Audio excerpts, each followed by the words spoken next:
Hey racers, how's it going today? Going to do a little bit of workout in my shop, so thought I'd let you come along. Going to be talking about shocks tonight. So this has been pretty shocking. I'll show you what we've been working on. Yeah, my septic tank decided Thanksgiving Day is a real good day to mess up. So anyway, welcome to the shop, and we'll get right after it.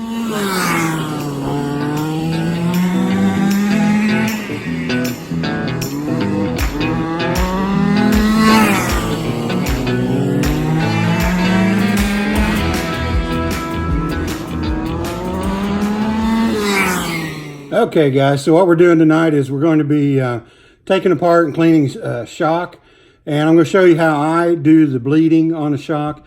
And the way I learned how to do it is by talking to a lot of different people, finding out the best way how they do it.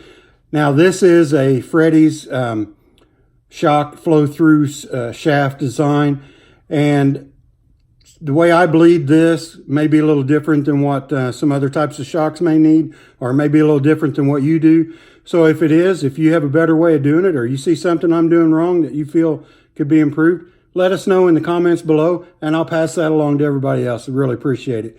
But this is just the way that I do it throughout a lot of the people that I've been talking to.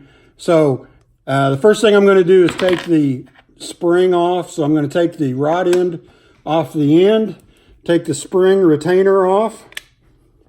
Little spring retainer is aluminum, and I'm going to take the spring off. Next, I'm going to, and I've already loosened up the top spring retainer, but next I'm going to remove this eyelet for the top of the shock, and there is an O-ring underneath it. So I'm going to take it off and make sure that I don't lose that metal washer and O-ring you can see right there. I want to make sure that I keep all those, and again, I'm lining my parts up to keep track of them. Then I'm going to take the upper retainer lock ring off and the upper spring retainer. So now I've got the shock assembly with the shaft in it and the piston, and it's all one unit. Get that off there. Now this is full of oil right now, so I'm going to have to drain that oil out. So I'm just going to use this coffee cup right here, empty cup. I don't want to mix it up with my good coffee. That would not be very good. So I'm just going to turn it upside down, pump the piston a few times to force all that old oil out.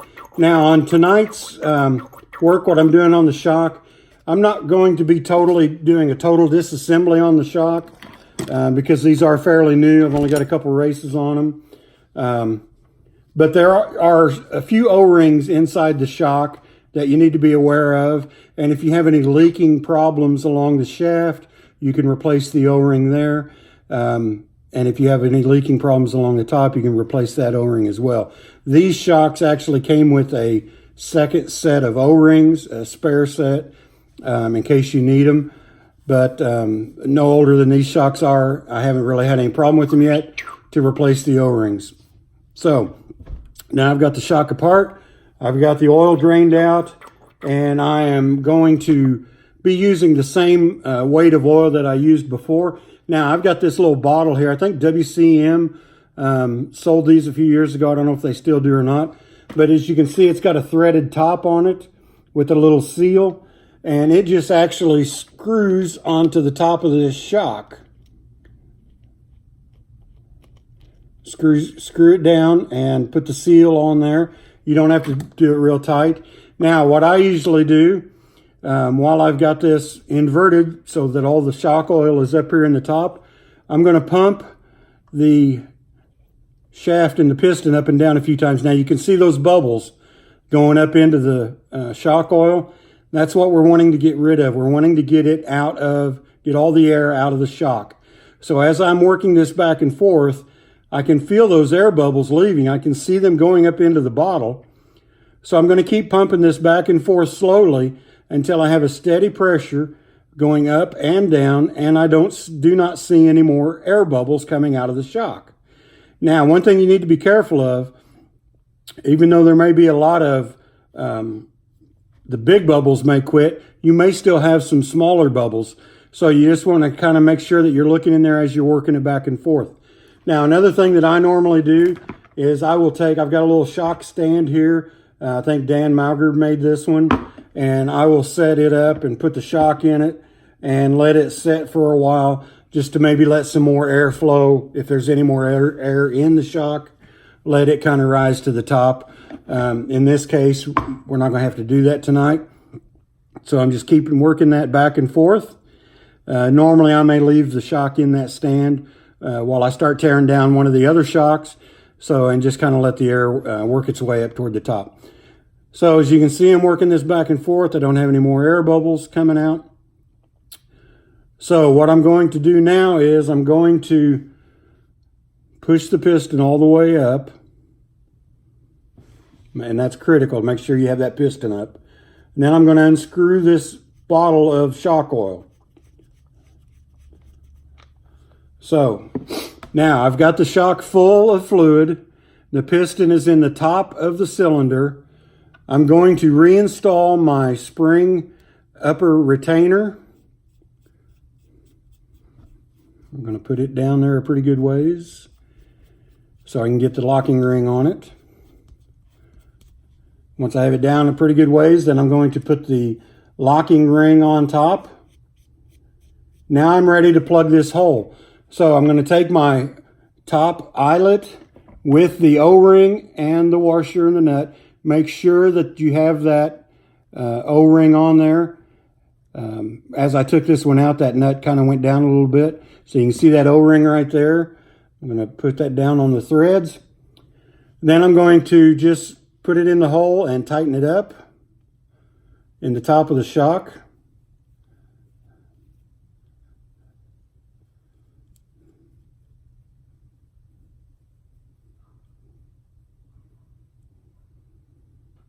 Now you may have a little bit of shock fluid leak out, so you want to make sure you've got that all wiped off.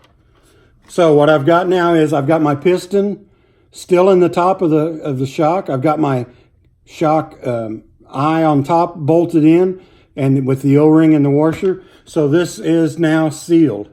So now, since I had this piston pushed all the way up, I can pull it down, I can push it up, and I don't get any rebound.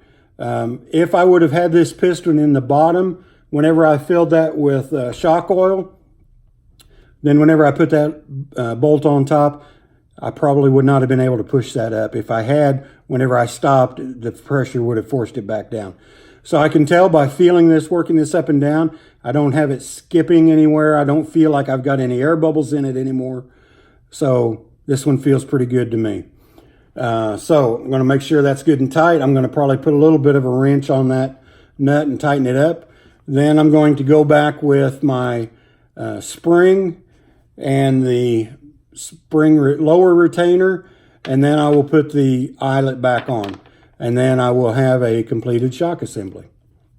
So I hope that helps. Like I said, if you see I did anything wrong that you think I did wrong, if you have any way that you feel is a better way to do it, let me know. That's just the way that I've done it, and that's the way that I've been told by several different racers to do shocks. So give it a try. If you're having trouble getting all the air out of your shocks, just make sure to keep moving that shaft back and forth, and you can see the air go out of it. Another way that you can do this is, if you don't have a bottle, is you can get a very small funnel with a long spout that will fit down in that hole, and it works the same way. You can pour the oil into that funnel, and as you're working it back and forth, you'll see the air bubbles come up in that funnel. So that's all I've got for that. Stay tuned for our next segment, which is going to be quarter scale spotlight. So got kind of an interesting business that we're going to spotlight tonight, so stay tuned. So for this episode of Quarter Scale Spotlight, we're going to be spotlighting a man who owns a company that supports us in quarter scale. But this guy has won probably every race in quarter scale there is to win multiple times over any class, on any surface, dirt or asphalt. Anytime this guy shows up at the track, pretty good chance he's going to be up at the top of the leaderboard, and that's Todd Holloway. Todd has been in quarter scale for a number of years, and he's held, I think, all the positions with the NQSAC probably multiple times. I know he's been co-chair a few times. Todd is a very, very good guy for quarter scale. He's also very good to approach at the track if you have any questions or need any help. But tonight we're talking about his graphics. Todd does some incredible graphic work. He makes these headlights and grills and taillights for several different vehicles to finish out your car. He also makes these cluster decals. And the cluster decals are the decals that go on the fenders of your car, like NASCAR has. But these decals, these cluster decals, are a little bit different, and I think they're awesome because they feature companies within quarter scale. So these companies on these cluster decals are the companies that help sponsor the Nationals each year. So I think that is just great to be able to add something to your car to make it look a little more realistic, but in turn, be able to give a little bit of recognition to the companies that help us actually be able to race. So make sure you pick up some of those cluster decals whenever you pick up the rest of your decals. Now, another thing that Todd has gotten into lately is the 18th scale cars. You see a lot of cars by a company, I think it's called 1RC. They make midgets, sprints, some dirt modifieds, and Todd has started doing decals for those, and those cars are just going crazy. They're so popular right now. They look like a blast. I haven't had a chance to try one yet. I see new tracks opening up for them all the time on Facebook. I do have a little room in my shop here. I may have to get one and try to turn some laps in here in the shop and see what I can tear up with it. So, along with all those decals, Todd can also do full color printing. He can do create and develop partial wraps for your cars and do die cut vinyl. He can create lettering and numbers for your quarter scale. So anything that you have that you want to put on your car, give Todd a call, send him a message, and I'm sure he'll be able to help you out with it, and it's just going to turn out great. Todd also does create team banners and signs for tracks and clubs. So it's always good to publicize your track, publicize your club, and these banners that Todd creates are a great way to do that. Todd can also create for you full color plaques for your point standings and championships. I was fortunate enough a few years ago at Ingles to win a plaque that Todd created, and I've got it hanging in the house in my man cave because it's just such an awesome plaque because it's got a picture of our track in the background, and it just looks great. So whenever your track is needing to get the plaques for your standings at the end of the year, be sure to give Todd a call.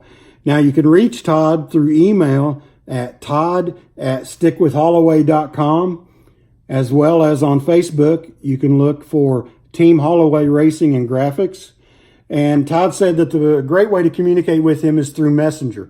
So give him a call, send him a message, let him know what you're thinking about. This is the off season now. It's a great time to start getting that new body ready for this upcoming season.